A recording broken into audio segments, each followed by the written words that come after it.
I do hope that you hear me. Can I confirm that you hear me? Yes, we hear you, Doctor. Yes, let me take this opportunity to welcome all of you to the 16th Water Resources webinar. This is the 16th webinar in a series of monthly webinars. And for those of you who have not participated in previous webinars, we hold these webinars on the last Friday of every month from 11 a.m. to 1 p.m. And this is the 16th one. And for today, we are happy to have a presentation on machine learning in built environment. This is going to be delivered by Mr. Isaac Musazi, who is studying at Duke University in the Pratt School of Engineering. He will give us further details on what actually is doing there. But I would want to thank all of you for attending this webinar. We didn't attend the webinar in March because of the Uganda Water and Environment Week, but the last webinar was held in February, and we resume our monthly webinars. I would like to request those who would want to share with us the work you are doing, whether it is academic research or practical research or even case studies, reach out to the Water Resources Institute so that we can schedule you to share. And we are using this as an opportunity to share with Ugandans and those outside Uganda on the work that we are doing so that we can learn from each other. I would like now to take this opportunity to invite Mr. Isaac Musazi to take the floor. You can add on the introduction, Isaac, so that we can know you better. And later on, when we'll be interacting with you, we'll know how to reach out to you. But we are happy that you have accepted to come and share with us. And we are looking forward to your presentation. As we always do, I want to request all of us to mute until we reach the time for questions. And you can also post any questions or comments in the chat. And when we reach the time for questions, discussions, Isaac will respond those questions, but also even as the discussions are going on, some of the questions will be responded to. Otherwise, thank you all, everybody. We are happy. My name is Dr. Kalisti Ndimugaya. I work for the Ministry of Water and Environment, currently working as Acting Director, Directorate of Water Resources Management, and I'm also part of the team that is handling work at the Water Resources Institute, and we are always happy to share with you. Otherwise, thank you very much, and over to you, Isaac. All right. Thank you so much, Calist, for the introduction. Good morning, everyone. I'm so happy to have you all here today, this morning. As Calist mentioned, my name is Isaac Musazi, and I'm a graduate research and teaching assistant at Duke University in North Carolina. I've been working on my PhD for the last 3 years. And I'm so excited to talk about what I've been thinking about, really. And basically, my work is focused on trying to understand the impact of extreme wet weather conditions on wastewater treatment processes. So I'm trying to answer some big questions using modeling. And basically for today's talk, I'll talk about some of the preliminary findings from our work. And basically, we've been trying to develop these machine learning models that can help us understand the variations in flow to specific treatment plants in the US. Yeah, so anyways, before we get started, I wanted us to warm up a little bit by taking this short quiz. So I think I should be able to share my screen right now.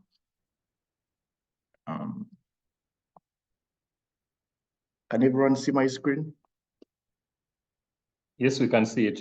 Okay, cool. So just scan that QR code and provide responses to those questions that have been posted. There are only going to be 3 questions, just to make sure I'm talking to the right audience, just to make sure that we are all on the same page, if that's okay with you. Yeah, thank you. If you scan that QR code, you should be able to get those questions on your smartphone.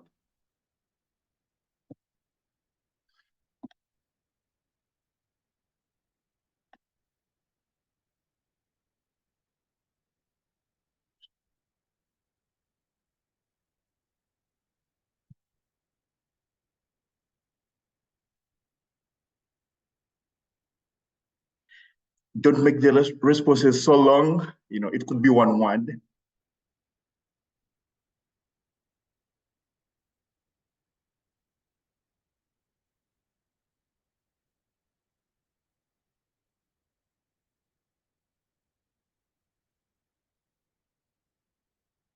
Ooh, data transcription.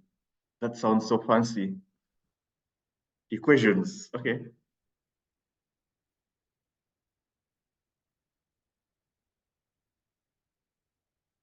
Analysis, okay. Keep those responses coming in, okay.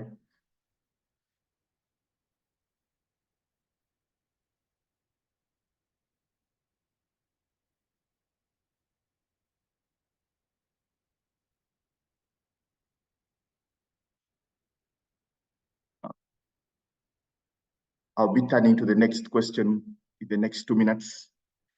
So if you haven't already done so, please scan that QR code and provide a response if you're comfortable. Don't overthink some of these questions, really. Ooh, mathematical modeling, okay.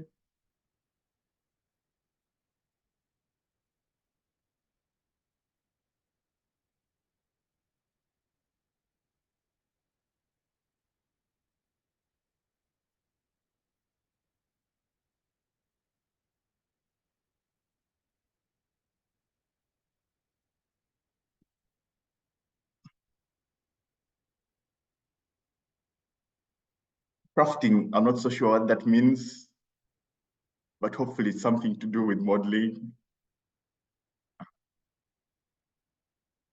All right. Let's move to the next.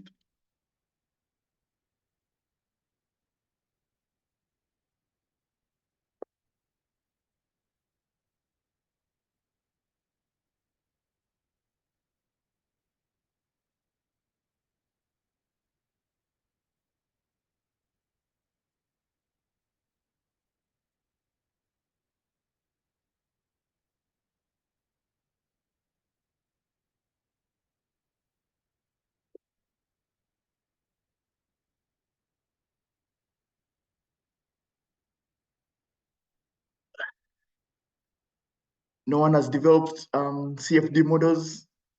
I can see the biases towards statistical models.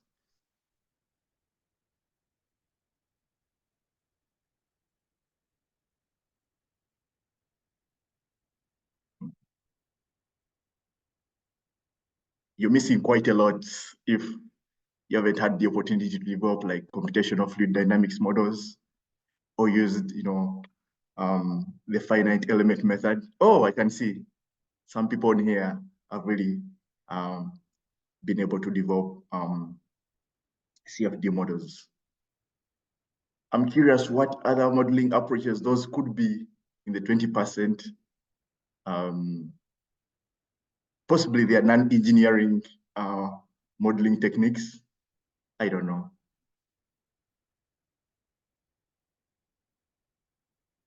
but I guess majority has really had the opportunity to kind of develop some kind of statistical models,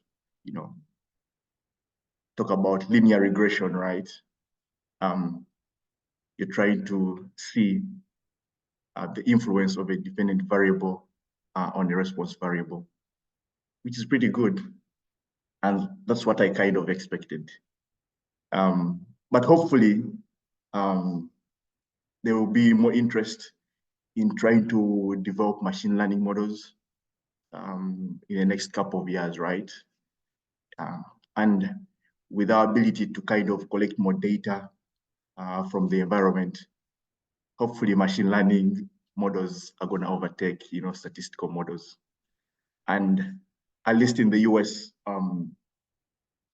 the engineering curriculum has been redesigned to incorporate, machine learning. Previously, it used to be guys in computer science, it used to be guys in the IT that were doing these machine learning models. But now we see there is increasing interest in using machine learning to understand so much of the engineering phenomena.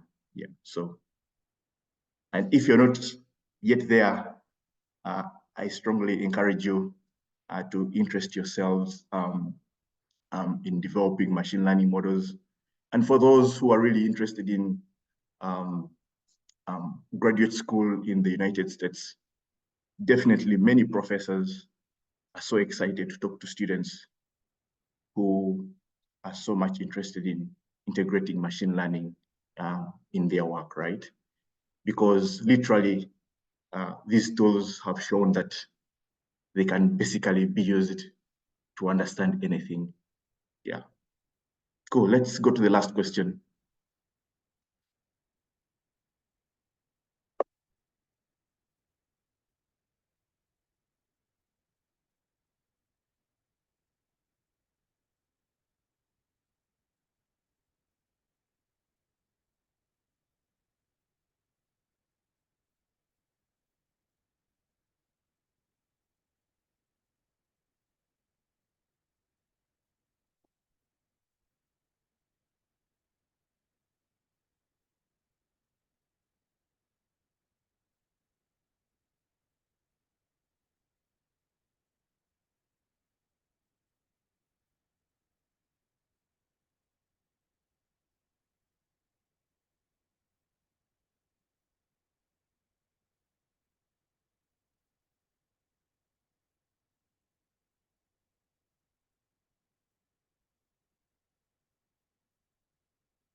All right, so let's see the correct answer.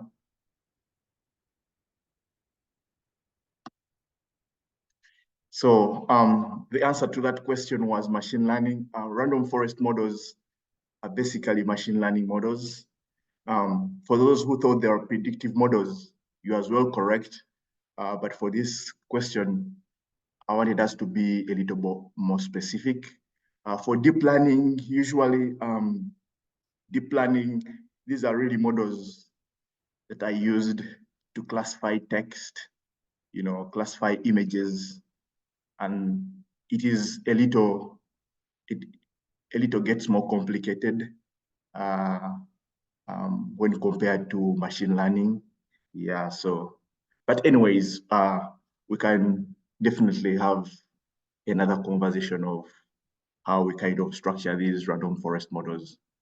But the whole idea here is that random forest models are the traditional, or classical machine learning models. All right, so yeah, thank you everyone for having taken part in that short quiz. At least I'm more comfortable getting into, the nitty-gritty of machine learning. Yeah, so cool. Let me pull up my presentation slide.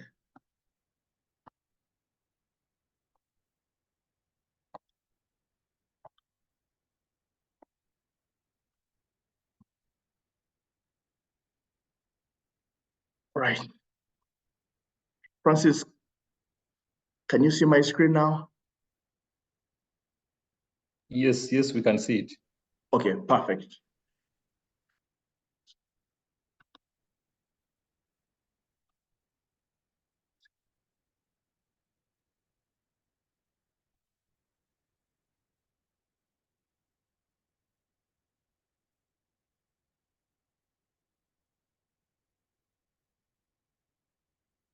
Once again, sorry about that.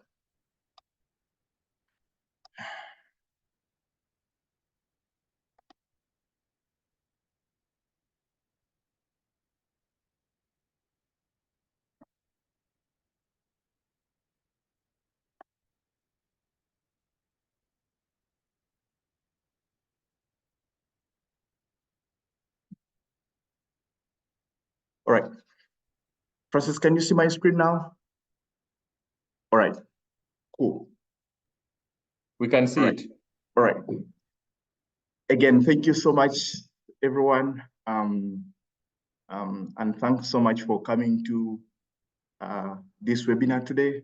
My research interests really revolve around understanding, the urban water cycle, and I'm so much interested in the modeling aspects of it. This is important because there is so much growing opportunity and challenges with respect to that. And so the title of my presentation today is going to be, or actually is, data-driven modeling to try and understand influent flow variations at wastewater treatment plants. So for those who are curious, how is our wastewater treated, right? So basically, that dirty water that could be problematic to the environment finds its way to a wastewater treatment process, right? And usually these plants are located on a lower elevation, low ground, and they're often near a river into which treated water can be released easily.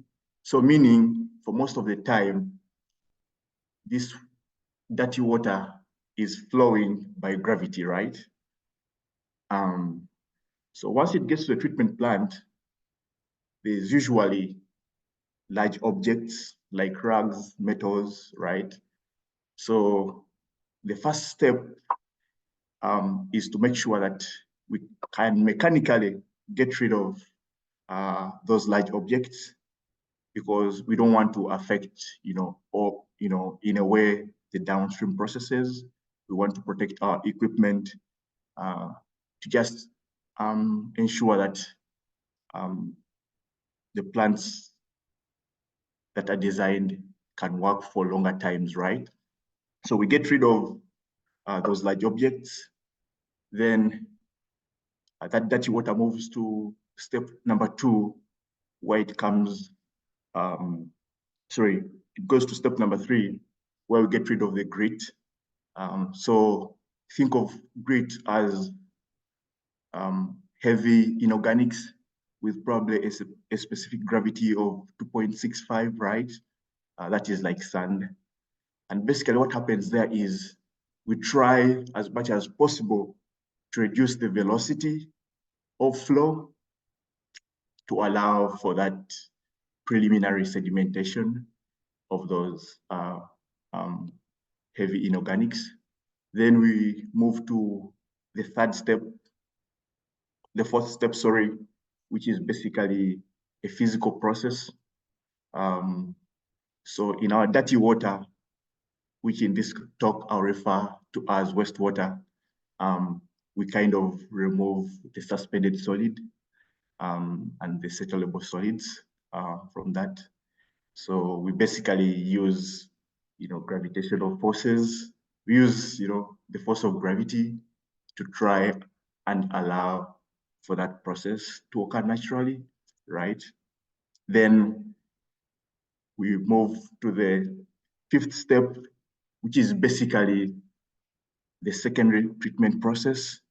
So here, what we do is basically, since this water has some food for the microorganisms, right? We try to provide perfect conditions for the bacteria to grow and enjoy that food, right? So the nitrogen, the phosphorus in there, right? So in stage number 5, as you provide energy to aerate the system, you're growing a huge mass of these microorganisms that are going to help you eat, consume the pollutant, right? So you'll hear process engineers talk about the BOD, right? It basically gives us an idea of how polluted your water is organically, right? Then once that stage is done, the biological stage is done, which is by far the most sensitive because these organisms require a certain type of type of condition to be able to function optimally, right? Then we kind of move to the final sedimentation step. So basically, what that does is to get rid of the biomass, right? Because these microorganisms really grow in groups. So you kind of have activated sludge or you have biomass moving to step number 6, So basically, you want to get rid of, you can kind of waste some of the bacteria or recycle some of that biomass to step number 5. So if you visit a treatment plant, people are going to talk about the recycle activated sludge, meaning they're returning a specific portion of the bacteria to ensure, that the biological process keeps on going. And that is basically to try and see that you don't lose a critical mass of the nitrifiers, because we all know that nitrifiers are really slow growing organisms. They require some little bit of time to have those big numbers to carry out their task, right? So with that, once that process is done, which we usually call clarification, we disinfect, right? We expect that your water or that dirty water after the physical, biological process, there could be those organisms that could probably make us fall sick, right? Because this water is from a community, right? And some people could be sick, right? So they discharge these disease-causing organisms. And these organisms are a little bit big-headed, so they can really survive all these treatment steps. So we do some little bit of disinfection, to get rid of those disease-causing organisms. Then after those series of steps, we believe that the wastewater or your water is now clean. So we discharge it back to the environment, right? And usually there are permits that these, or there are standards that these wastewater treatment facilities need to meet. And once you violate these permits or the standards, it attracts a penalty, right? So the process engineers, the environmental engineers, the civil engineers try to make sure that at least they discharge something that is within the regulations, right? So in terms of the nitrogen, in terms of the phosphorus, yeah, because it has been known that we are aware that nitrogen increases, the eutrophication potential of the water sources and the like, yeah. So that phase I took you through is essentially the liquid treatment part of the wastewater. But I mentioned that, across these different stages, we have the solids. So there is also an entire process of managing the solids from the wastewater, because we think of wastewater as a resource, right? We can be able to generate energy from it, right? From the solids, right? So, of course, for the solids, as you can see in part B, right? Whatever solids you get out of the liquid treatment process, there is a series of other steps that the solids have to go through, yeah, to make sure that at least these solids can be used, for other purposes, like in agriculture, because there is always something useful in that solid, right? Yeah, so basically, I'm not so much interested in the solid waste part of wastewater. My bias is really to try and see that, or contribute towards understanding the liquid treatment process in detail, because this is usually where many problems come in, right? If your liquid treatment stream isn't functioning, then there are chances that you're gonna have so many issues with the regulators, and I think as we are trained as engineers, there is a big emphasis on the liquid treatment train. Yeah, because the mathematics behind that is a little easier to understand than the solid part of it. Yeah. So, anyways, why I say this is that there is an increase in precipitation across the world, and particularly in the US, we're having regions that are having more intense rainfall totals over over a given amount of time, right? Some of these rainfalls are more frequent, more intense, right?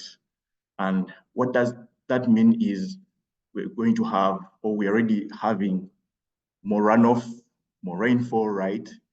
Meaning, as we try to treat this wastewater, we're going to have above average design flows, right? So you could think of this variable precipitation as something that stresses this system. It kind of drives the operation of the system in a sense. Yeah, because whenever you have these peaking flow conditions, then we do not expect the plant operators to operate their plants normally, right? And many of these treatment systems we basically look at are really old, right? In the US, many of these technologies were developed in the early 1900s, and they're really coming to the end of their design life, meaning maintenance has to be done to make sure that they continue functioning, right? There's always retrofitting of these systems, right? So just to make sure that at least these plants are able to meet their design goals, right? So when precipitation changes, really, it's not uncommon for you to see fewer backups, right?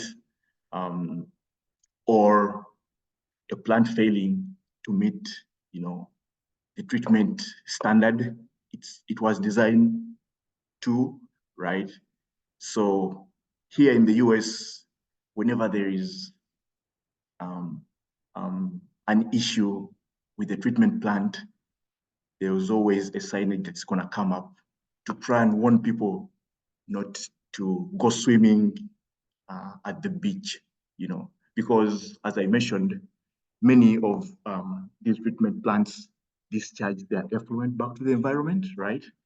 And this is actually a source of water for other processes, right? It could serve as source water to drinking water systems, right? And of course, if these plants are overwhelmed with this high hydraulic load, they're gonna fail, right? So we may want to guard against that if we can by trying to change how we operate these plants. And there's this really cool study I read about. I'm not a microbiologist, but I'm told that these treatment plants are really a source, or they contain these antimicrobial resistant genes. So what this study found out really was they tested different water samples on a good day, and also took samples after a rainfall event. And there was an increase in the antimicrobial resistant genes after a storm event, right? Meaning that whenever there is these big storm events, you could actually be exposed, to these anti-ARGs, right? And probably this could have been because of the resuspension of the river sediment. We don't know, but at least the wastewater treatment systems that were studied showed that actually this water effluent could actually be contaminated. And it was because they bypassed, the secondary treatment process. They only did the primary sedimentation and blended the primary effluent with what was coming in from the secondary effluent. So yeah, anyway, we just need to be aware of the fact that whenever these storm events happen, these big events, and the plant is overwhelmed, there are going to be issues with the water quality, right? So what we do, so basically this is an outlay. This is basically a mechanistic model trying to depict, the different treatment processes. You have the liquid treatment part of it and the solid waste treatment part of it. But ideally, what these operators do, they operate the system in a wet weather mode, meaning since your anoxic aerobic tanks have these really, really great bacteria, you don't want to get rid of the bacteria, right? So you kind of divert the flow, probably 60% of the flow, to an EQ tank, right? And this EQ tank basically tries to buffer these variations in the effluent flow, and it provides some kind of temporary relief to the secondary process during wet weather, right? But because you want to keep the solids in suspension and prevent deposition, right? Because these solids can easily settle, you probably going to use more energy, right? To divert that flow, right? And you can return some bit of flow to the secondary treatment process once things get better.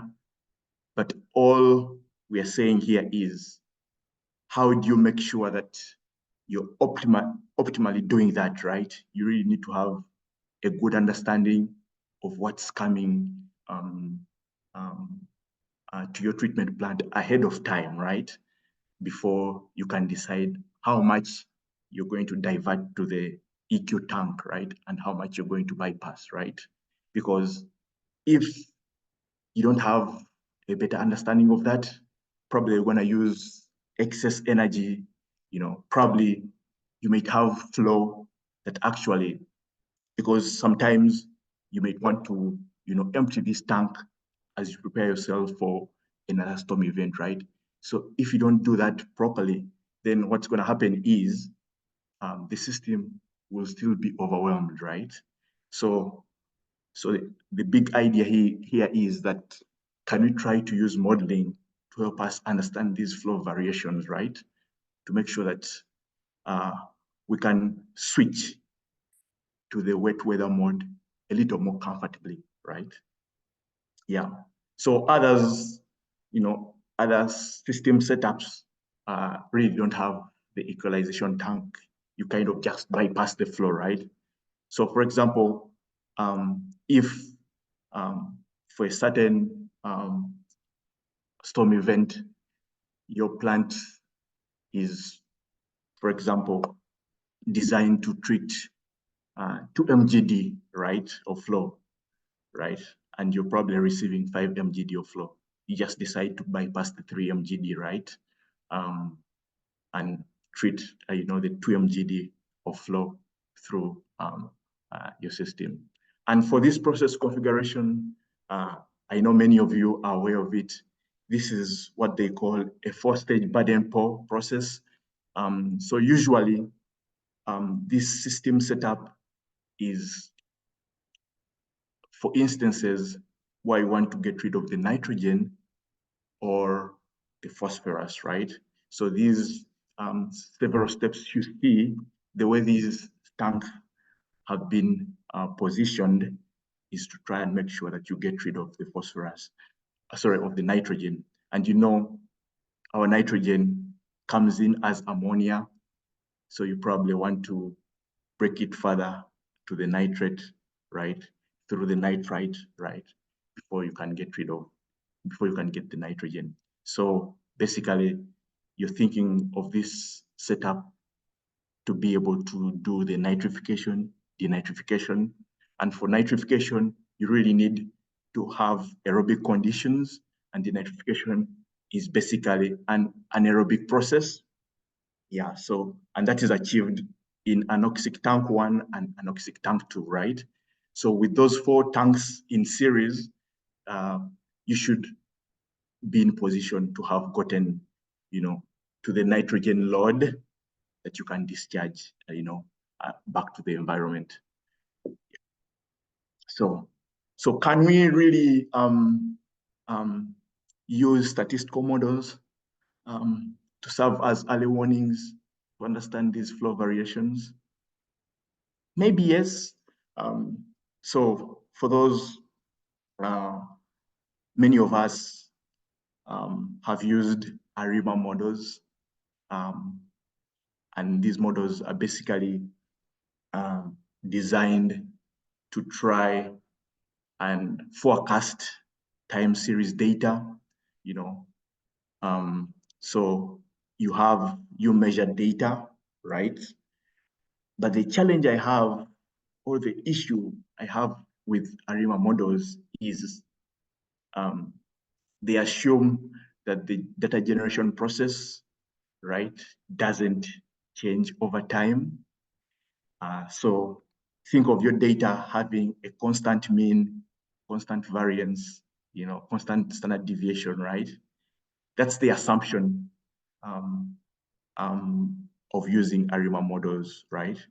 Which is probably bad, yeah, because this flow is going to always change. It's going to be dynamic, right? And for an ARIMA model, you basically need 3 variables: the P variable, the D variable, and the Q variable. So the P is basically these are the autoregressive terms. So you kind of have a lag of the values that will be added to your output, which is the Y. And the sense is that if you have these lagging variables in your model, you're going to make better predictions. And D is the number of times you have to really make your data stationary. So you can probably difference your data more than once, depending on how variable your data is, right? But you want to make sure that your data is stationary. Whatever observation you're looking at is constant over time. And the D is basically a moving average term, right? That these ARIMA models capture. So yeah, but you see the challenge with these statistical models, they could do a good job, but selecting the PDQ sometimes is a little bit manual, right? And personally, I'm a little uncomfortable with the assumption that the data generation process is constant, and that probably could lead to a poor model, right? You could develop this model, but it may not be able to understand like some of those complex variations which we actually need. So the answer to this question could probably be like, maybe you could use, ARIMA models as a starting point for you to understand these flow variations retreatment plant. Then can we use, mechanistic models, right? So you have this data, you feed it into a physical model, right? But the biggest challenge is for you to be able to develop a physical model, you really have to have working knowledge, right? For example, if it's flow, you probably need this dy dx is basically an equation that will generally represent how the system behaves with a little bit of boundary conditions in there. And we all know, there is this rational method that we all use to understand the flow, right? Based on the size of the sewer shed, right? How much rain you receive in that area and how much of that becomes runoff actually, right? So this is some of the information that you might want to feed into these physical models, which are sometimes called mechanistic models, but you require some little bit of knowledge to be able to develop these models, right? And of course, there are so many simplifying assumptions that we make about these models, because sometimes it's really difficult for us to know it all, right? So we just make some assumptions and simplify, the computation, right, of these different metrics. Yeah. So these models are really, really good for guys in the wastewater realm. I think you've come across what they call benchmark simulation models. So basically, for you to be able to understand the flow rate profile that gets to your plant, you need probably information on the households, right? How much water are these different households using, on a weekday, on a weekend, on a holidays, then that information is added to the industry contribution, right? And of course, rainfall plays a big factor in there. The soil can as well be a sink for some of this flow. So you need to account for that as well before you can be able to get better understanding of how much flow is going to be fed to your sewer system that will definitely be delivered to the treatment plant. There's this really good book. I met Peter at a conference and we had this conversation about, the nitty-gritty of these benchmark simulation models.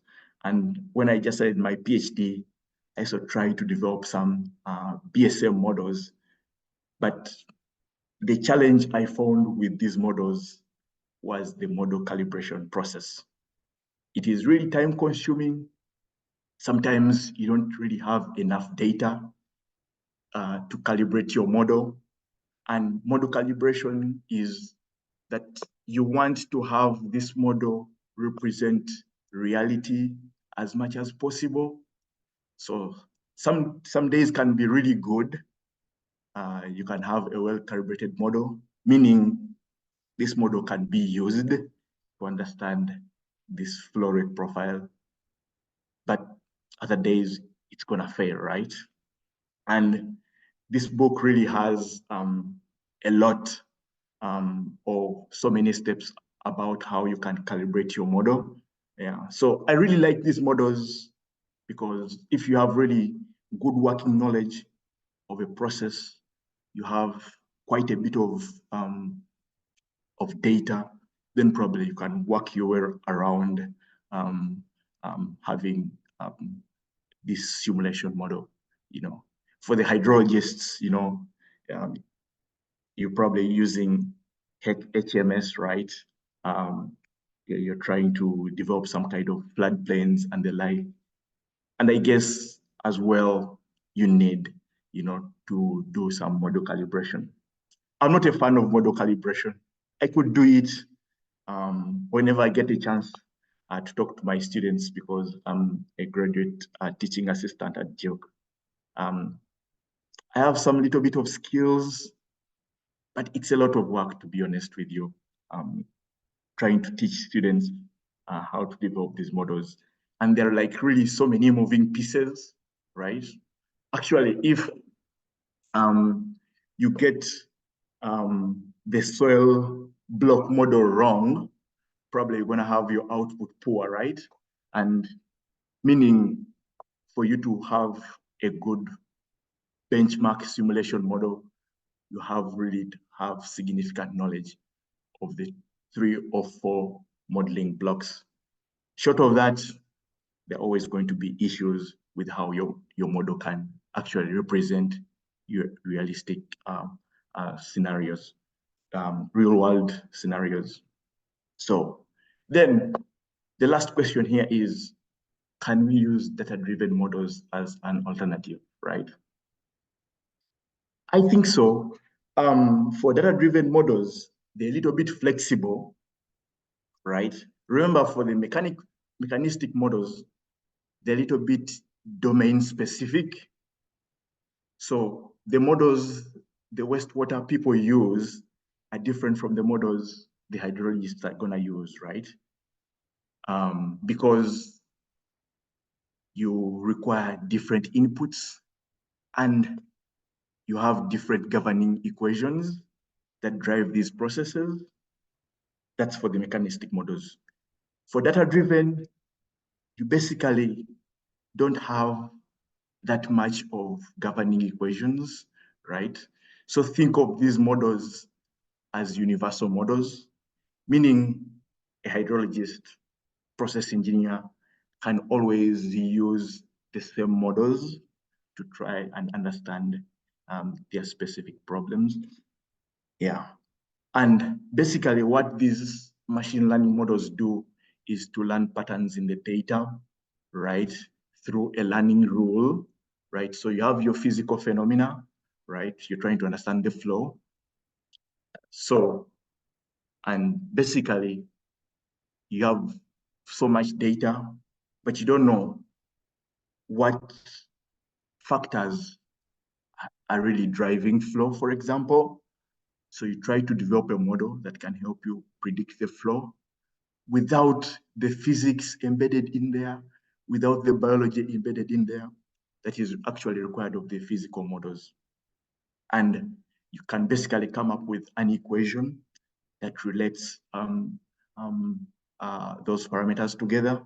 And you can use that to decide whether the model is good or bad, right? But the challenge again with these data-driven models is they are black box, right? Black box means that you have no idea of how the model is learning about your data you have available, right? So again, it requires some little bit of knowledge, for it to be able to interpret what's coming out of these models. But that knowledge doesn't have to be as solid as the knowledge you need to develop these mechanistic models. So for me, I think of data-driven models as a simpler way, though complicated, but a simpler way of getting to the same answer, right? With less hassle. But machine learning models can basically be either regression models. So for regression models that are data-driven, you're basically predicting a continuous variable, right? And for classification models, you're probably trying to estimate a categorical variable. It is either a yes or no, right? Good or bad, right? High or low, right? So those are classification models. For regression, you're probably predicting, is it 1, 2? Is it 3, 4? Is it 1, 5? Things like that.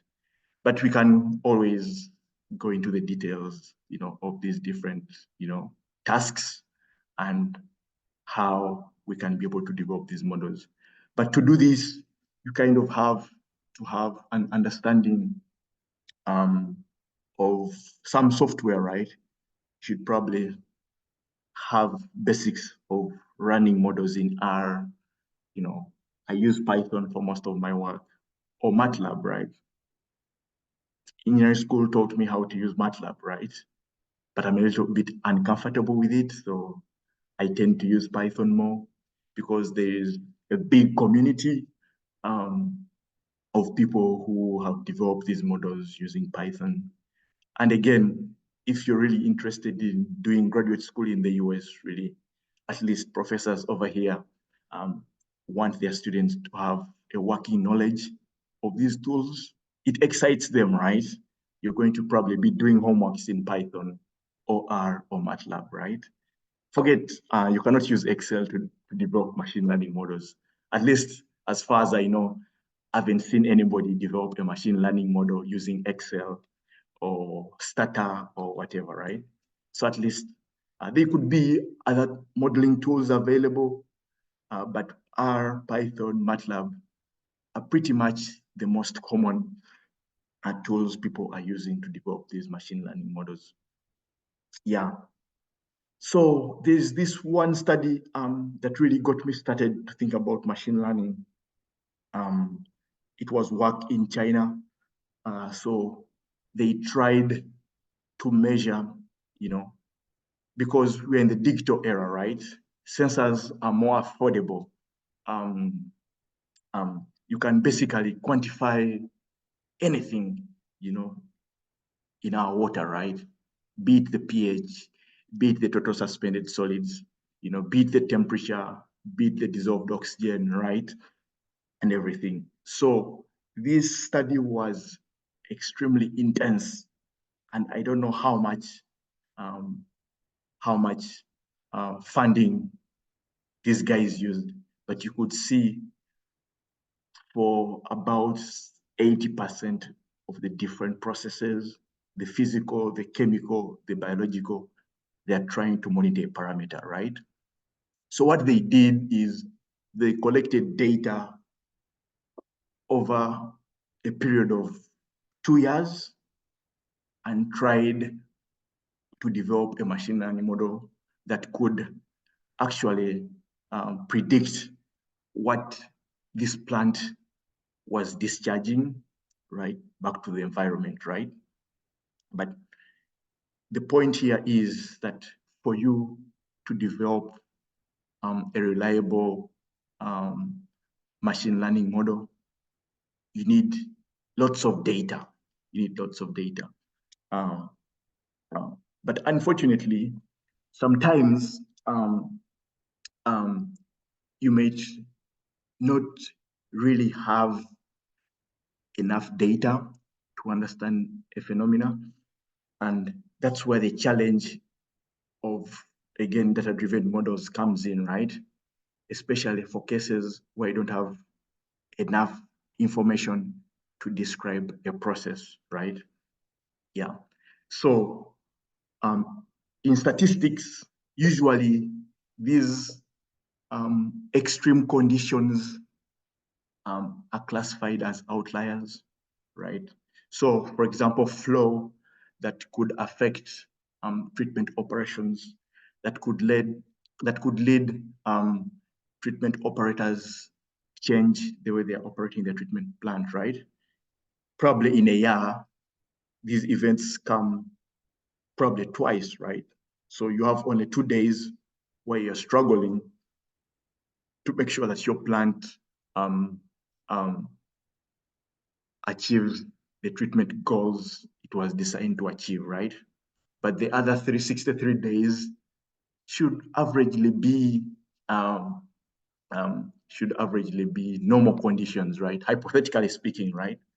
So if you collect data over that time period, then your distribution is going to be a little skewed, right? Yeah. So in machine learning, we consider that a data imbalance problem, right? So if you train the model on that data where you have a majority class, which could be the red, compared to the minority class, which is in blue, if you look at your right plot, right? Then what's going to happen is that your model is going to be a little biased, right? Because it will be able to learn more about the red than it's learning about the blue, right? Because basically these are data-driven models, you know? So meaning you can still develop this model, but it may not be able to predict those extreme events, right? Something above normal may be difficult for these models to be able to predict. Yeah. So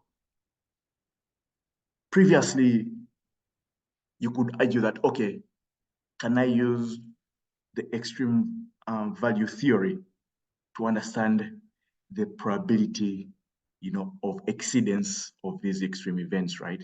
Can I fit, a generalized Pareto distribution to understand what the likelihood of these events is going to be like, which is okay. But again, if we do not deal with this data imbalance problem, then these models that are fronted to help us understand these complex processes, right, will not be widely used, right? So as at Duke, we have really been thinking about how do we increase the size of those rare events so that at least you have a fair balance between the red and blue. Meaning, if you have a fair balance of the red and blue, right, then your model is fair enough, right? It can be able to understand or predict the normal conditions and as well predict the extreme conditions, right? So this is something I've really been thinking about for the last 3 years of my PhD. And the reason why this is important is these rare events really give us an idea of how to manage that fluctuating load. And as I mentioned, right, there's probably going to be an increase in the pollutant load to the treatment plant. These rare events are always going to stress the plant, right?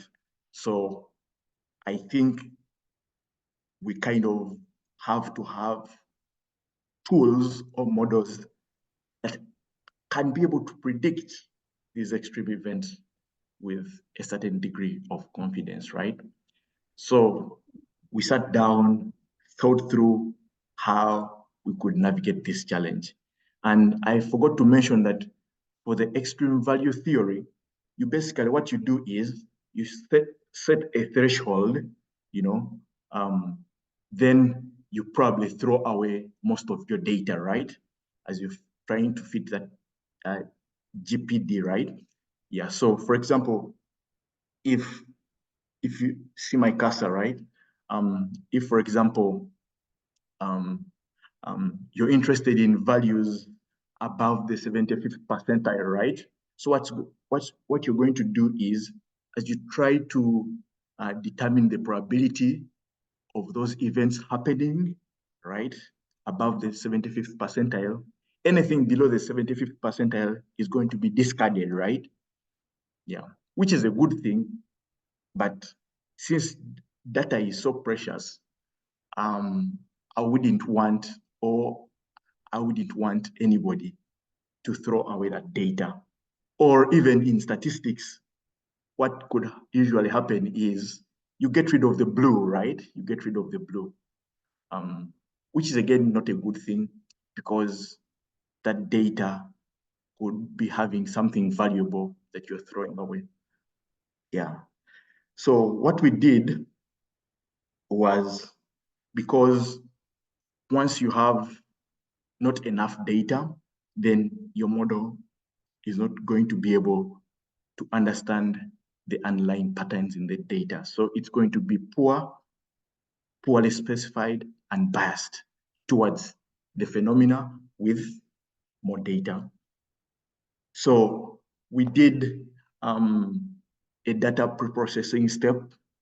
So we kind of set parameters to data augment, and we created bins between the normal and rare cases. We did some little bit of undersampling and oversampling. And this was informed by a paper that was published in 2017. I think from a guy in Italy, I forget, but I really spent some time thinking through the idea he had proposed. And I said to myself, why can't I use some of this knowledge in the wastewater side of things, right? So basically, for you to be able to do this, to increase the instances of these infrequently occurring events, you kind of need to set a threshold of relevance, of those extreme values, right? So for example, if you're looking at values from between 0 and 10, and you're considering 10 as the maximum and 0 as your minimum, so you can say, okay, anything above 7 is an extreme value, right? It's a little bit manual, but you kind of need to set that threshold, right? So what the model is going to do is that between 0 and 7, it's going to consider those as normal cases, and anything between 7 and 10 is going to be considered a rare event, right? So from 0 to 7, you undersample, while from 7 to 10, you oversample. So basically, what that means, if I classified my data into those two steps, I basically get a percentage, a fraction of the data that I'll undersample, and a fraction of data that I'm going to oversample. So, and that classification basically puts them into bins that are based on the phi. So basically, the phi is being brought about by the threshold I set. And in the hypothetical example I gave, my threshold was 7, right? So my phi is the 7, which helps me partition my data into the normal bin, and anything between 7 and 10, I put it in, the rare bin, right? I do some little bit of undersampling. So I could say, okay, for the normal cases, because I know enough of what's happening under typical conditions, I'll probably get rid of 2% of the data, right? Just to kind of even out, the difference, right?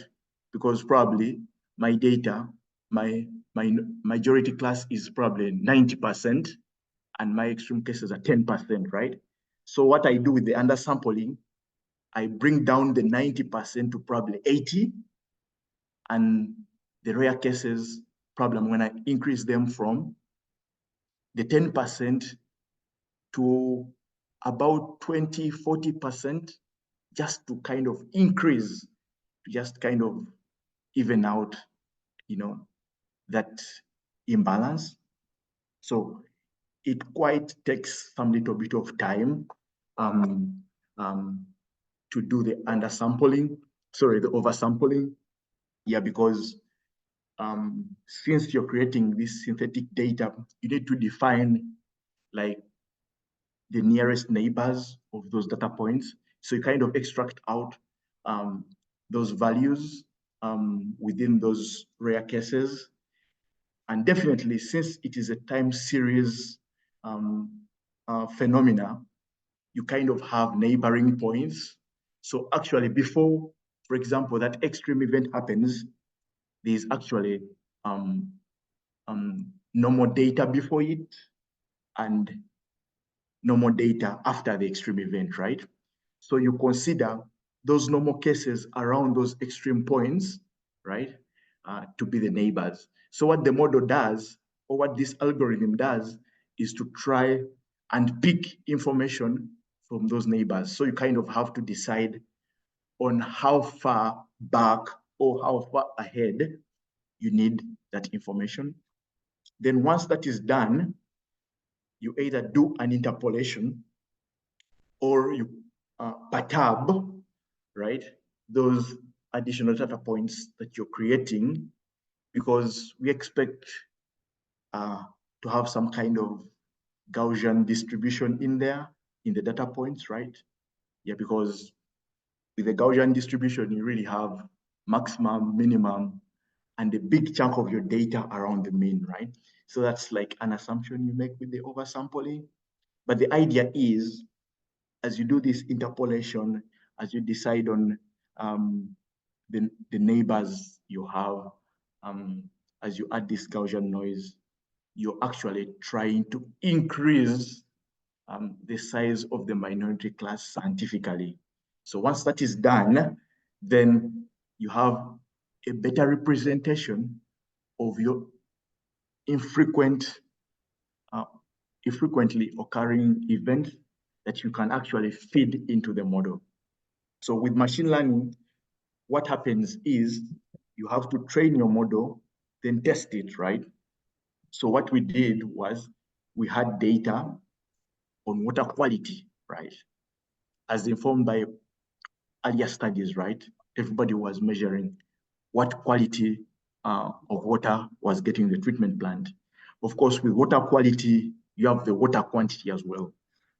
And what's trying to drive these changes in the water quality and the flow is the rainfall as well.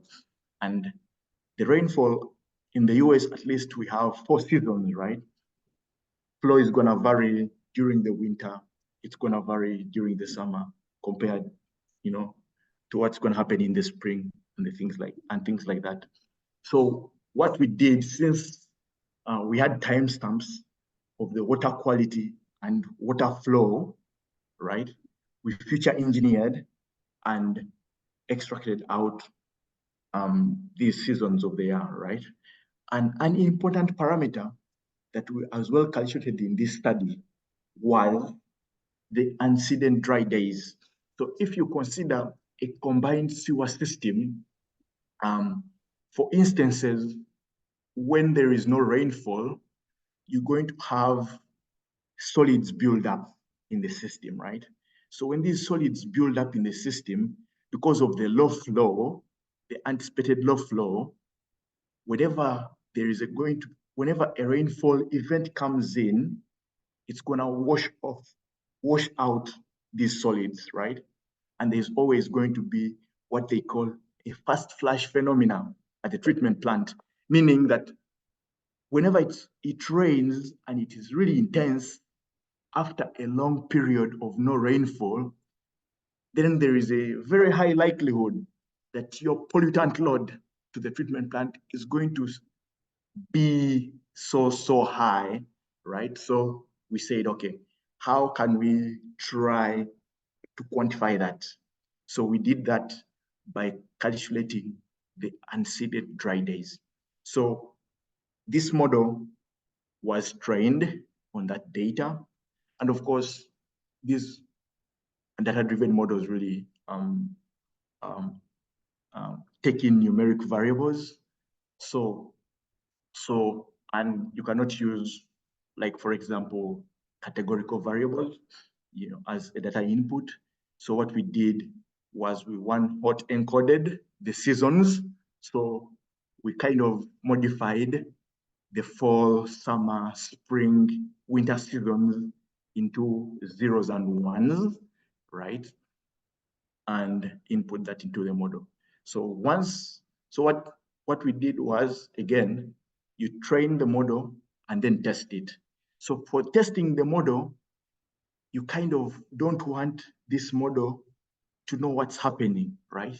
So testing the data means you have unseen data. So probably you could say, okay, I have 100 data points, right? And I'm going to use only 70 data points to train the model and test how good this model is going to perform on only 30 data points. Think of this if you're a student, right? So the professor is going to come into class and teach you about different concepts, right? Then to assess if you're able to capture some of the concepts, right? You're going to be subjected to an exam, right? Forget about those students who cheat exams, and in machine learning, we call that data leakage, right? So in an ideal world, we expect that this exam is not leaked, meaning you're going to go through these examples, you're going to do practice tests and everything to prepare for the finals exam, right? And of course, the ability of the student to pass will depend on how they mastered the concepts that were taught in class, right? So the same applies to machine learning models. You want to train your model and ensure that during testing, it's able to perform, right? Yeah, and for the testing really is, since during training, you provide it with flow data. In the testing, there is no flow data. So you kind of use that flow data during testing as a benchmark to say, okay, did you learn something? Why did you learn? So you question yourself, okay, if I have X number of variables, right, that are input into the model, right, can this model be able to relate these model inputs to the output variable? So in the testing set, we do not provide the model with flow data, but we use factors that we think could drive the flow based on the data we have available to see whether the model is able to learn, those intricate relationships between those variables. So that's what we did. And of course, there are additional steps that you need to consider as you're developing this model. You kind of have to tune it in a way, and we can always have a discussion of what those steps are. But this is just a big picture, overview of what goes, what the model development pipeline is, right? Yeah, so since this is time series data, and I mentioned the idea about data leakage, right? So in machine learning, what we do is what they call a cross-validation technique.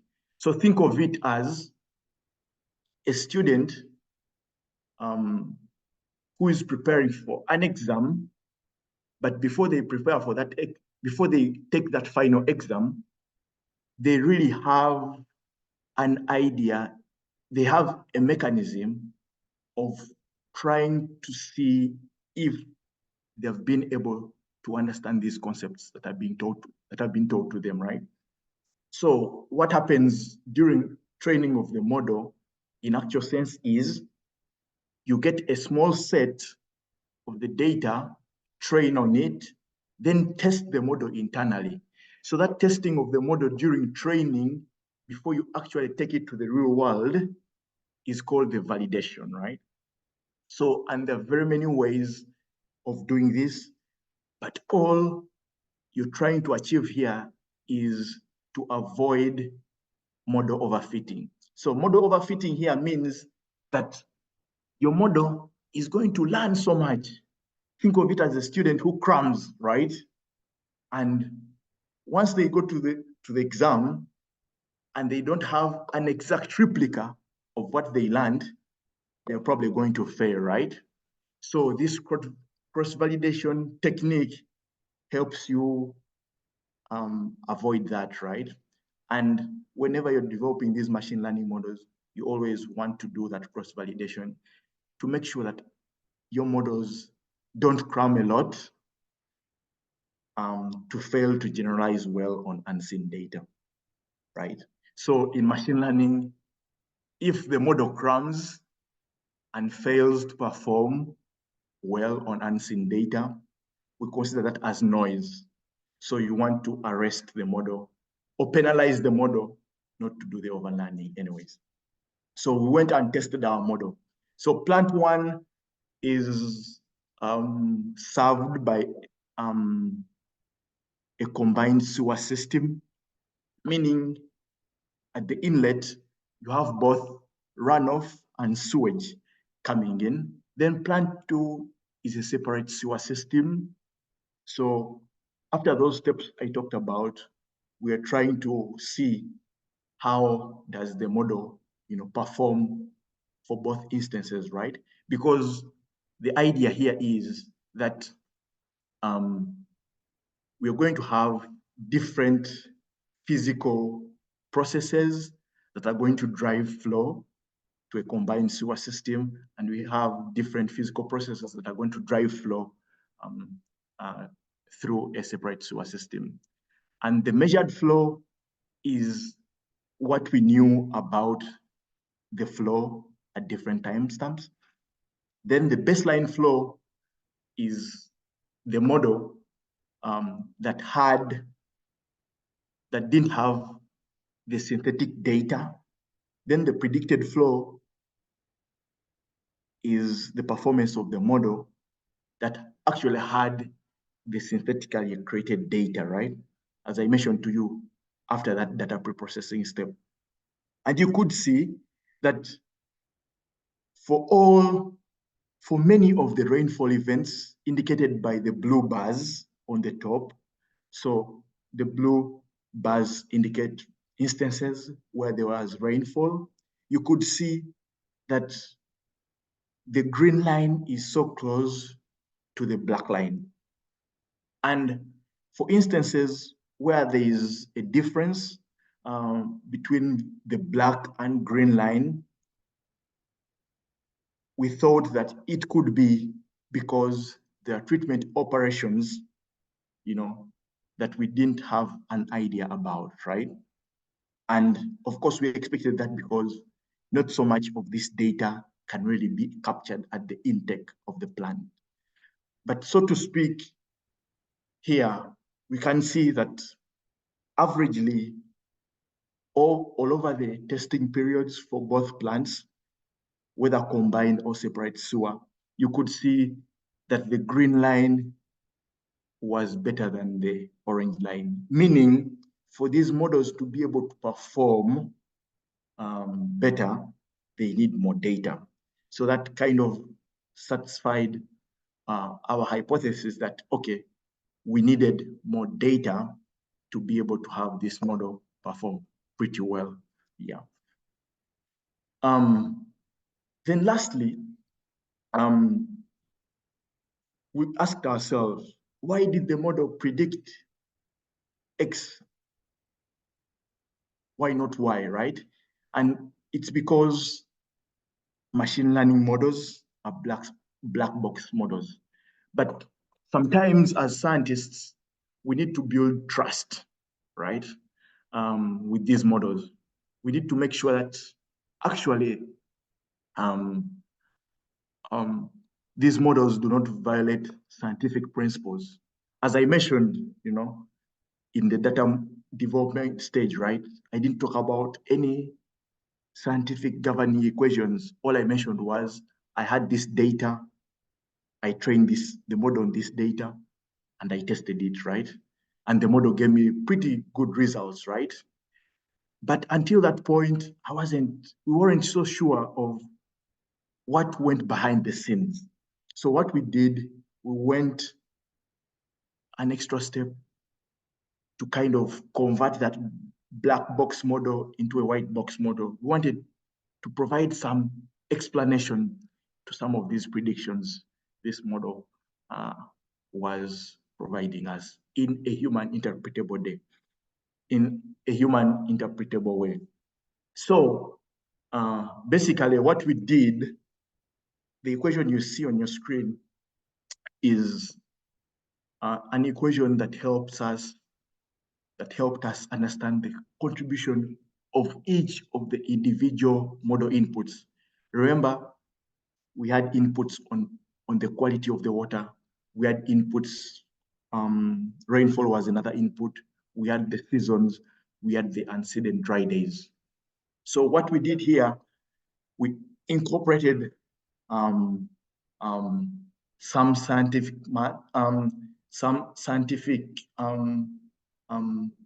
understanding and based on what they call game theory. So as you all know, right, if you have a group of players collaborate, right, to make a win, right? But in an ideal world, players will have unequal contributions, right? Probably player X is gonna work so hard. You have another player who is going to be a little bit lazier than the other, right? I enjoy soccer, right? So if, for example, our team is supposed to win, right? Then probably you could think of the striker as more important, right, than the defender, right? If, for example, the best team only wins or based on the number of goals, right? So you could expect that the striker has a more important role than the defender because a game, in this case, is going to be won based on the number of goals scored, right? So it really becomes, it's not so clear how you can pay or attribute the contribution of this player, right, of the striker. So what we did, we thought about incorporating this in our machine learning model to try and see the relative contribution of each model input to the predictions. Yeah. So the first step is basically what you do is that if, for example, you want to get the contribution of player X1 or model input 1, right? So you kind of have just a subset of those inputs minus that player or that variable or that input, that you're trying to understand the contribution it makes, right? So you have that subset of inputs defined by S. Then you divide that by the total number of inputs. Probably you have 6 inputs or 10 inputs or 30 inputs, whatever it is, right? So what you'll do is you have that subset, you try to make a prediction of all the inputs.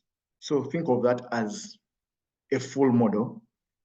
Then you make a prediction without that specific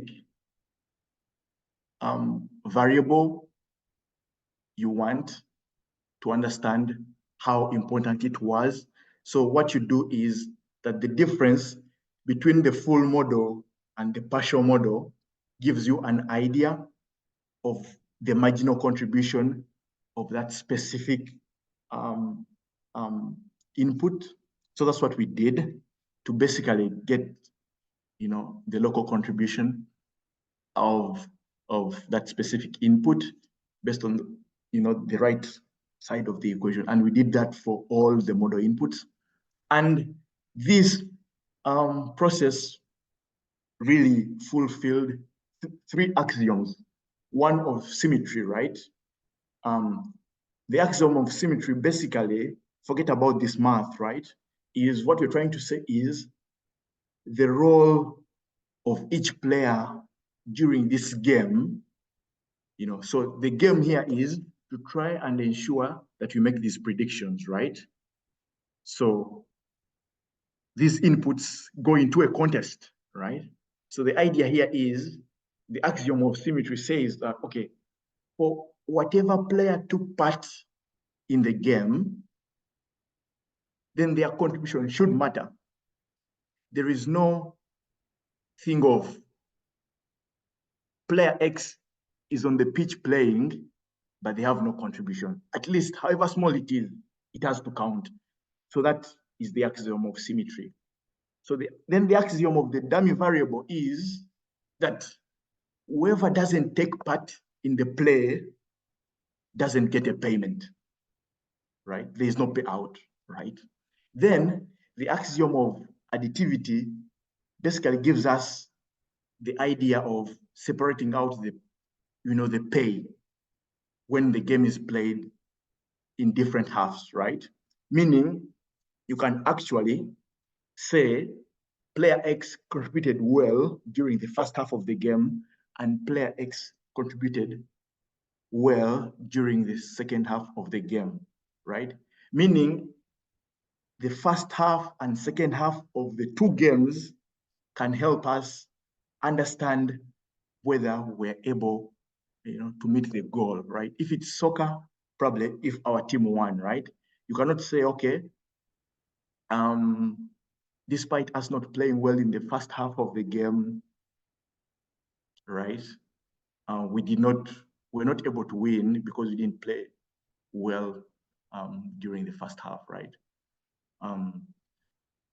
Because the axiom of additivity means that basically, even if your team lost in the first half, they could have been driving factors on why your team failed to perform in the first half, right?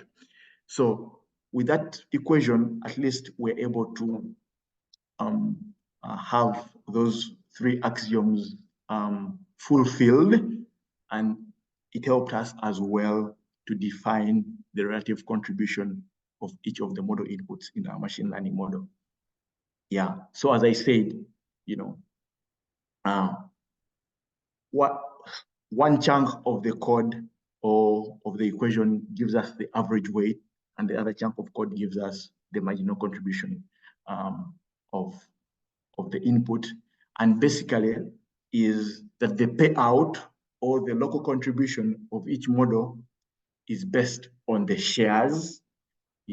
These shares the players receive, which are the model inputs, are based on their marginal contribution, right?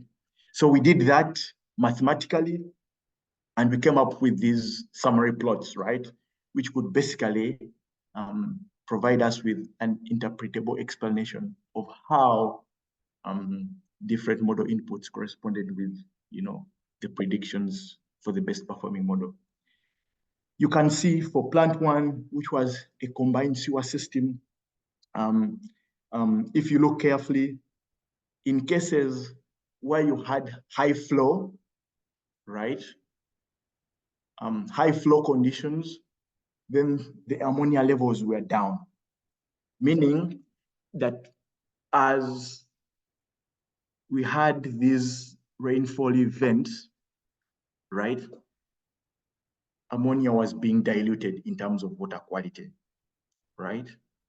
And you can see that ammonia really ranks high compared to rainfall. If you look at plot A, right? Meaning, we all know that rainfall is important, right? Rainfall is really important to drive the flow. But given the fact that the pollutant load as well is going to be diluted, right? Because your treatment plant is trying to get rid of the pollutant based on a certain quantity of water. It is as well really important for us to measure the influent quality at the headworks of the plant, at the inlet, simply because that's going to drive the mass load into the system. And process engineers usually install, these water quality sensors in the biological, right?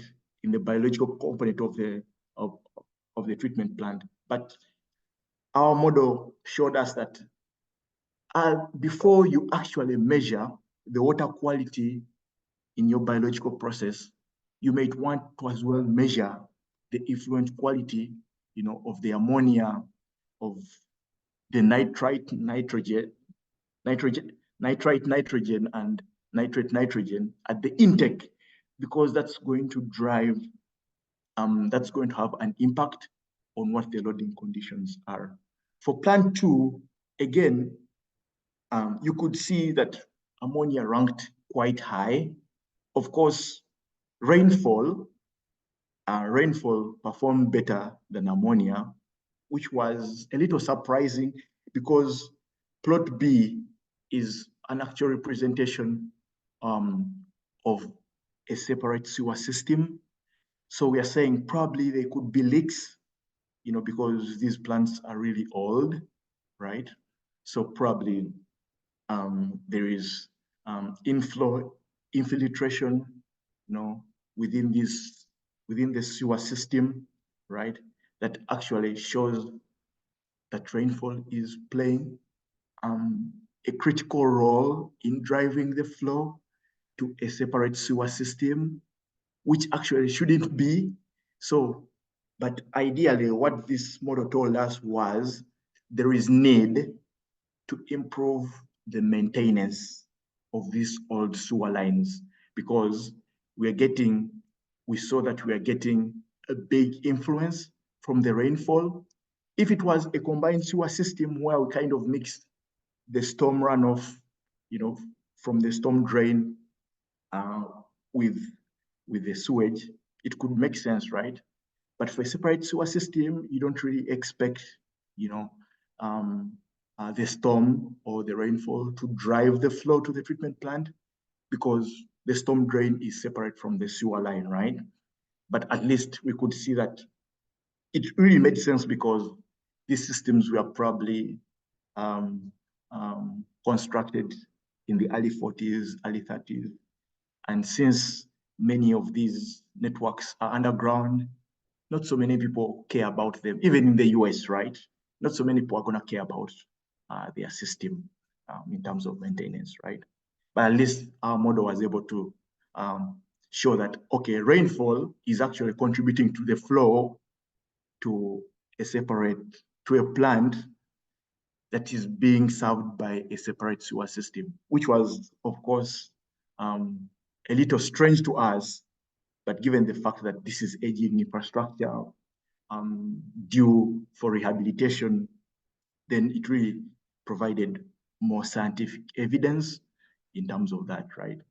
And we could see lastly that the seasons at both plants really didn't play a factor in terms of driving the flow, meaning probably the flow across the winter season, spring season, summer season, and the fall season didn't vary a lot. Yeah. So with that, I come to the conclusion that, as you're trying to develop these machine learning models, you really need to have enough of the extreme event data, right, to help generalize help these models generalize better to similar problem domains, both for separate sewer and combined sewer systems. And secondly, since we found out that ammonia or knowing the water quality could be as valuable as knowing the rainfall, then we kind of need to think of installing sensors to measure what the water quality is coming in onto the treatment plant. But all to say is that you can see that in the entire development process, I did not talk about the physics. I did not use the rational method to try and understand the flow. It was basically to try and develop relationships based on the data we had available. And with that, thank you so much for listening to me today. And a big thank you to the National Science Foundation that has really funded this research, the Gulf Research Program, and the Ministry of Water as well for having provided me with the opportunity to share some of the research findings. And with that, I'll invite the audience to react to what I just said. And if there are any questions, I'm more than happy to answer. Thank you. Thank you, Isaac. Hope you all of, this is Gwendolyn Chobulungi, Coordinator, Water Resources Institute. I hope all of you are hearing me. I can hear you, Gwendolyn. Okay, fine. Thank you. Please. Thank you, Isaac, for this intensely researched and very nice studying on modeling of the wastewater treatment facilities in cases of high extreme ends, maybe due to floods, due to winter, due to water. In your case, maybe some storms and cyclones and winter. And when the waters and loading into the wastewater treatment becomes an extreme in the form of more water coming into the wastewater treatment plant. At this moment, I would like to invite people who have questions to present their questions to Isaac, as well as we look at how Isaac can take us through in the next few minutes, because we are supposed to end at 1 o'clock. We have about 12 minutes. I hope the questions other questions can be sent on the chat, as Francis had requested people send some of the questions on the chat. And also, if time allows, we can continue to have about 5 questions. If it does not allow us, we shall ask the people who are sending questions, send the questions on our email. I think all of you have got an email, wri.ug@gmail.com. Can send your questions, and the Water Resources Institute will pass them over to the presenter who will answer them and then be shared back. At this moment, please allow me to invite those who have got questions to present their questions. Let me see if people have their hands out.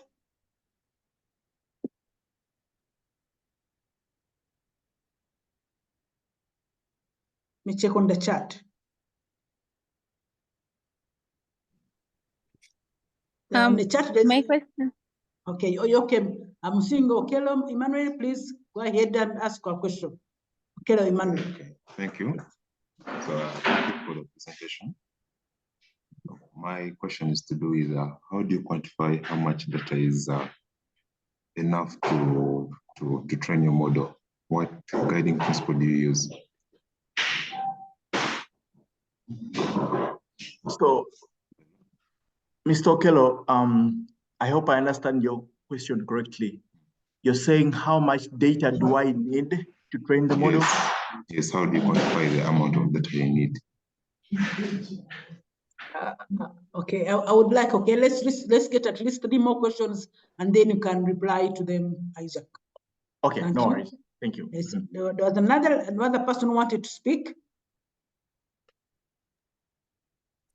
Mr. Isaac, I wanted to ask if it's also possible to, given the recommendations to put model sensors for wastewater runoff, if it's also possible to consider sensors for other pollutants like agriculture, pesticides in freshwater sources, is that like a point and a parameter that you would also consider sensors for and also collecting data about?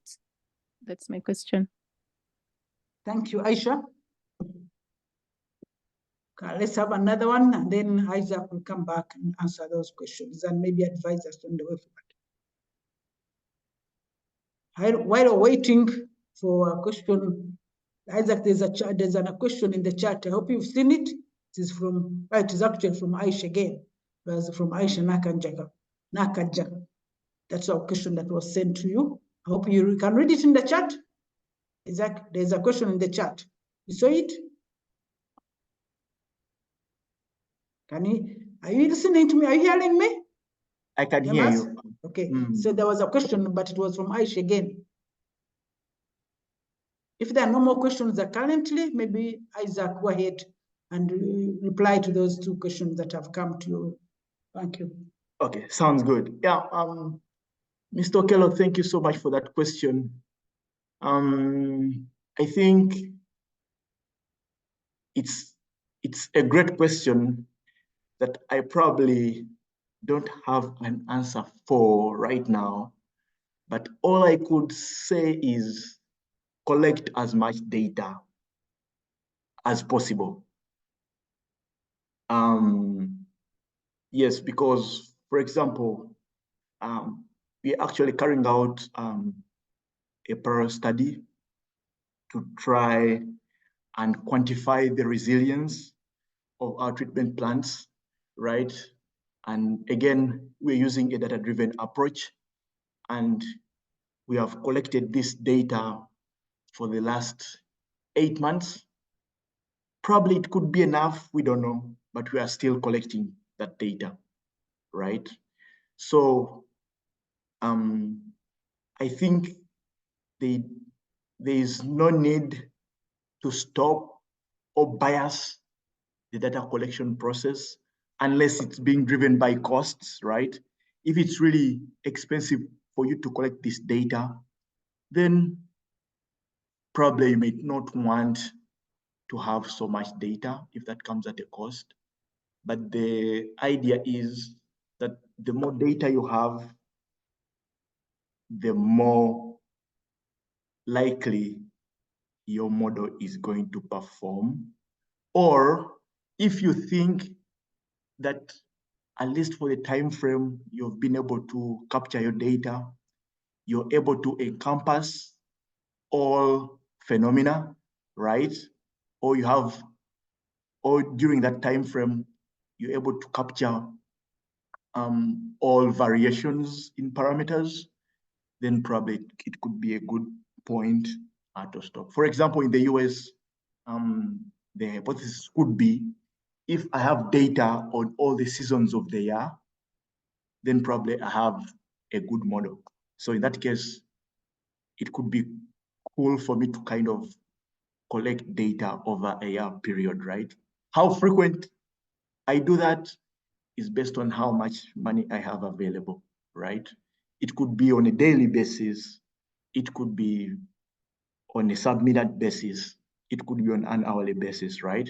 But the idea is you need to collect data that at least can be able to encompass all the inner workings or the interactions between your phenomena you're trying to understand and things like that. So those are some of the things we really consider is, are we able to have enough data that can be able to help us understand this problem?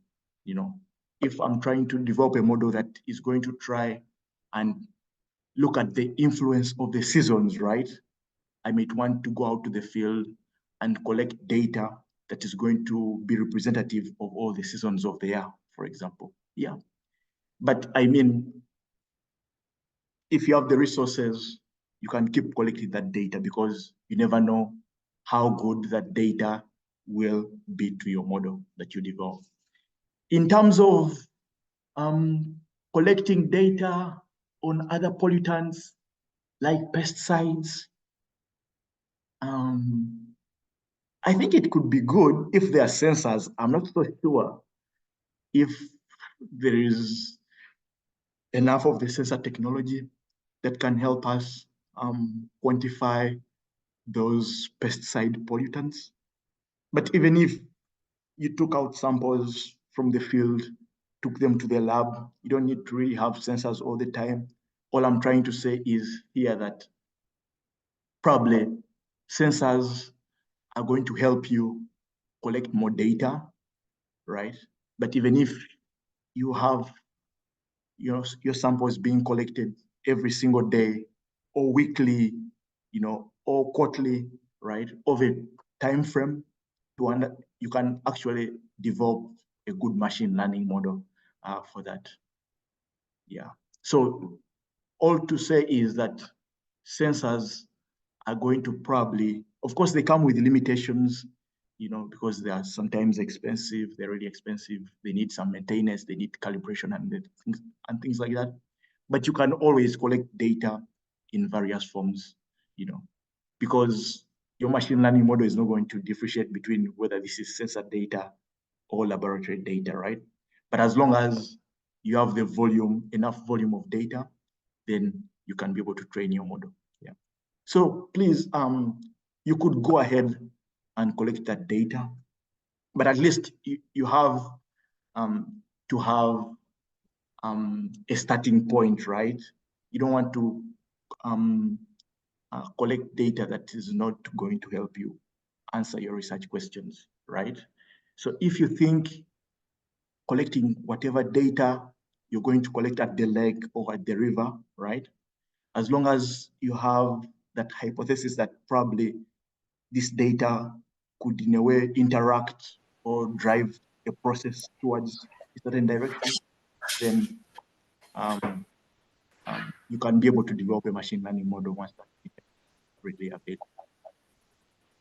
So go for it, Aisha. Go collect your data and keep it safe. So that once the time comes for you to develop the model, you really have enough of it. Thank you, Isaac. There are two questions in the chat from Peter Waswa. He's talking about how do you go about data which is dynamic. Then another one from Winnie is saying between using Google Colab and Python, which of these is a better machine language? And I don't know whether Okello, you still have some more questions, but I would like to have other people also to do some little questions since you already set your question. So Isaac, on that topic also, I would like to ask one question, Isaac. I've been listening in on modeling, and modeling is looking at the challenges of extreme weather patterns or variability in the load into the water treatment plant in case of floods and in case of rainfall and whatever. I was looking at, because I look at the plant, it talked about primary treatment and waste and secondary treatment. Would you also looking at modeling prediction when it comes to extreme weather patterns and using tertiary alternative? Because you talked about more ammonia being a nitrogen element and is likely to be used by tertiary.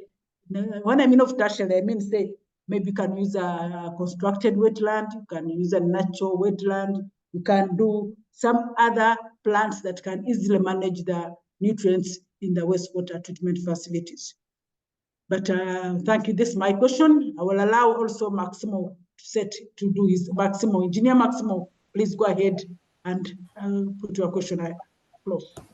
Thank you. Yeah, thank you. Yeah, thank you very much, Gwendolyn, and thank you, Isaac, for the wonderful presentation. Very interesting hearing on machine learning.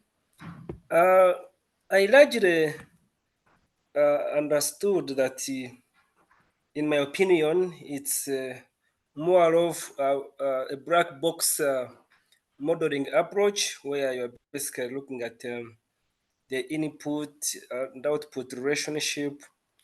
Now, when it comes to, for instance, the changing dynamics that are generating the runoff, maybe in the catchment of concern, where you have things like imperviousness due to human activities. How do you take this step further to ensure that you bring a little bit of explanation of the processes generating what is actually causing challenges to the treatment systems, the process that is generating the extremes. Is there a way you cater for this along the way, given that, in my understanding, this mainly a black box maybe approach? Thank you. Thank you, Maximo. I think I would allow this set of questions, and then the rest can send their questions in the chat and on our email, and we allow Isaac to answer those questions. Isaac, it is still, maybe it is getting in the morning down in your place, for us this afternoon. Please go ahead and reply to those questions. Thank you. Okay. Thank you so much, Gwendolyn, for coordinating this. I'll start with Winnie's question on the difference between Google Colab and Python. So I think, Winnie, you're mixing two things together here, right? So Google Colab is not a machine learning language. Google Colab is just an interface that can help you be able to run or develop these machine learning models, right? So Google Colab actually has Python embedded in it, right? So think of it as some fancy way of developing your model, right? So it is, Google Colab is more of an interactive interface that helps you to use Python to do the analysis. So there's nothing that is better between Google Colab and Python. It's that Python is embedded into Google Colab to help you perform the analysis, if that makes sense. So about Maximo, you asked about this black box model, right? And you mentioned, they could be physical processes like runoff, right? This is really a good question, right? So that approach or that suggestion you make should be addressed by the mechanistic model, right? For the machine learning models, we don't care about that physics anyways. That physics is important, right? But in the process of probably that physics is really important in the data collection process. But in terms of model development, you're going to forget about that physics. You're going to forget about that physics. And probably as you try to interpret that model, right, based on the predictions it's gonna make, then you probably could qualify some of the predictions that the model is trying to make, based on the physics. But in terms of the modeling pipeline, you don't really care so much about the physics in there. Yeah, so, but what I could do, right, if I really want to see whether the level of imperviousness, right, is an input or a good parameter to think about as you're predicting flow, right? Then I could try to design a study that looks at different areas. I collect the same data, right? But knowing that there is a high variance of, the percentage of the impervious surface, right? And I can use that as an input, right? A variable to the model. And I can be able to run the model and see if really the imperviousness or the percentage of the impervious surface really contributes so much to the flow, right? That's the best I can do, right? Probably do a comparative study of regions with different levels of imperviousness and kind of collect the same data, right? But for machine learning, you're definitely going to forget about the physics, right? You're going to forget about the physics of the process. Yes, Gwendolyn, you asked a very beautiful question. Can these models be used to understand the performance of other treatment technologies, right? Definitely, as long as you have your data, as long as you have a hypothesis, right? As long as you have a research question, you can definitely think through how to develop a model that can help you answer those research questions. All I'm trying to say here is with machine learning, you just need to have data. Not any kind of data, but at least if you have some working knowledge of the data you might want to collect, and you know phenomenon X influences phenomenon Y to a certain extent, then you have to go to the field, collect that data for any system. You could even do it for road design. You could even do it for anything, any problem, right? Then as long as you have your data, you can train the model, test the model, and see if whatever predictions the model is trying to make are good or bad, right? Then you, again, it boils down to the user, right? The person. Yes, the model can do its best, but you kind of have, I think we're still smarter than these machine learning models. We can definitely separate out the good and the chaff, right? So yeah, at the end of the day, once you develop this model, you should be able to attach some scientific knowledge to it to qualify it to be either a good or bad model, really. So yeah, so you can do it for whatever system. Yeah.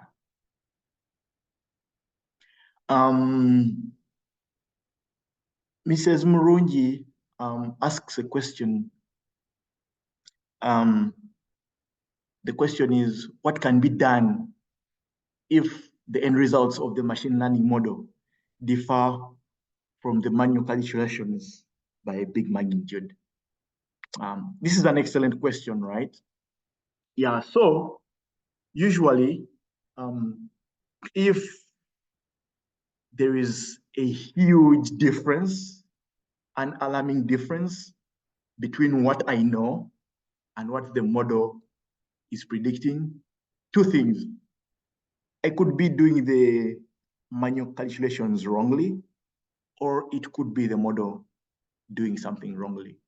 So I might want to check both. And if we're under the assumption that your manual calculations are right, then definitely the machine learning model is wrong. So you probably want to go back and fine tune this model, right?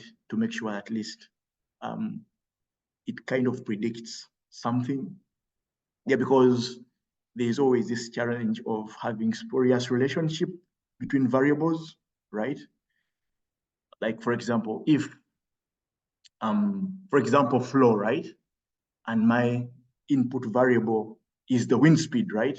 And the model is telling me that there is a big correlation between the wind speed and the flow at the treatment plant. I might wonder what's causing this, right? So I kind of can go back into the model and see how I develop this pipeline to just make sure that at least the model can reflect something that is more accurate and dependable. Yeah, so to answer your question, Mrs. Morongi, here is that if your manual calculations are correct, then probably the model is wrong, right? Then that's where you come in with your knowledge on a given phenomena to see what could have gone wrong with your model, because there is always opportunity to correct the model. Yeah. Then There was another one from Maximo. Mhm. From Engineer Maximo. Okay. No, Yes. no, I think I lowered my hand. Okay. Yeah, thank you. Okay. Well, Yes. that's okay. One other question, Arinda, how can SPSS be used to develop the models? No, I don't think so. I don't think so. At least to the best of my knowledge, I haven't come across a machine learning model developed using SPSS, right? So probably you might want to teach yourself another software to help you develop these machine learning models. Can it be used to optimize, Mr. Okino, can the models be used to optimize biogas production? Definitely, definitely. Yeah, as I mentioned, right? If you know the factors that lead to the generation of biogas, right? So biogas basically, I think, is you have a combination of methane, carbon dioxide, whatever, right? So this is a biological process, right? And you know what organisms are producing, how the methanogenesis is taking place, right? So if you can collect those parameters, probably temperature, pH is going to be key, you can then be able to develop a model that can help you understand what temperature or what pH is needed to yield the best, biogas production.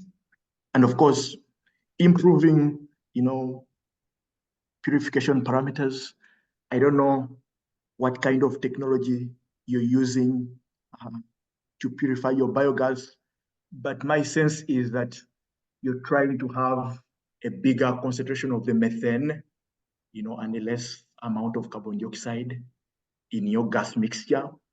So if you have a technique of getting rid of that carbon dioxide in the biogas, then you might want to look into those parameters that do the job for you, and you can feed that into the machine learning model to help you understand of what could be the driving factors that could help purify my biogas more in probably a shorter amount of time. Yeah.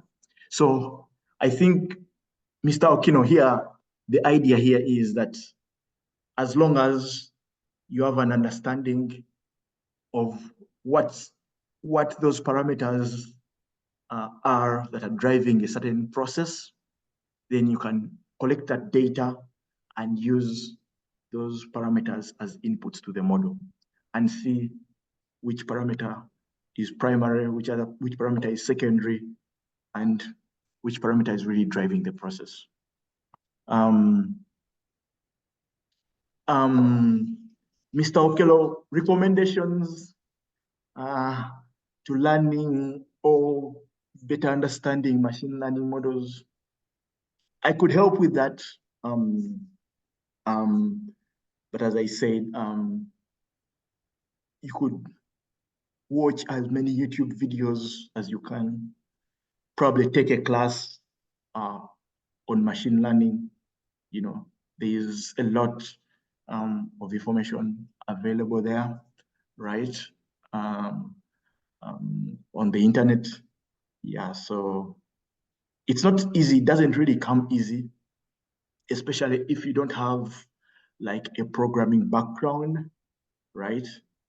But you can really start by taking those baby steps, right? Interest yourself.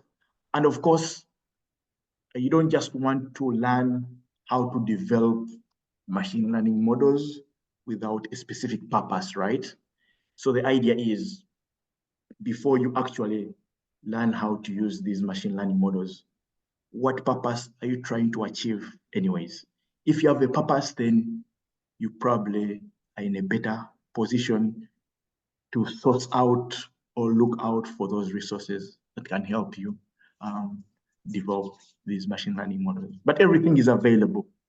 You can go to school, right? You can watch YouTube videos. You can visit the library. You can go into Amazon, purchase some machine learning books, and get that inspiration, right? Okay. I would say thank you, Isaac. Thank you, members. We've got good participation from different and from various stakeholders. We want to thank you for always being there whenever we invite you to attend the webinars. As it is saying now, this is the 6th webinar since we started the webinar presentations, which are monthly webinar presentations since 2022. And we have a hope that as more presentations come by, we shall be able to increase the frequency per month. Maybe you can have 2 or 3 per month, but that one depends on how people respond to our call to be part of these webinars. The Water Resources Institute has got expression of interest form that people can fill in if they are interested in having a conversation or a presentation of their researches, of their studies, of their practical researches, research work, or sometimes what you do as an institution or what you do as an individual in an organization. You are open to come and present such findings on through this platform of the Water Resources Institute monthly webinar sessions. On this note, I want to thank everybody. And I say, Isaac, we are always open. I think I should add your number on the e-hub of the Water Resources Institute. I think I have your number. I'll top it up. Thank you. Maybe in future I'll be able to present another findings from your studies, and we wish you well in your endeavor as you pursue your PhD studies in the US. And I want also to thank everybody that attended, and I wish them all blessed and happy weekend.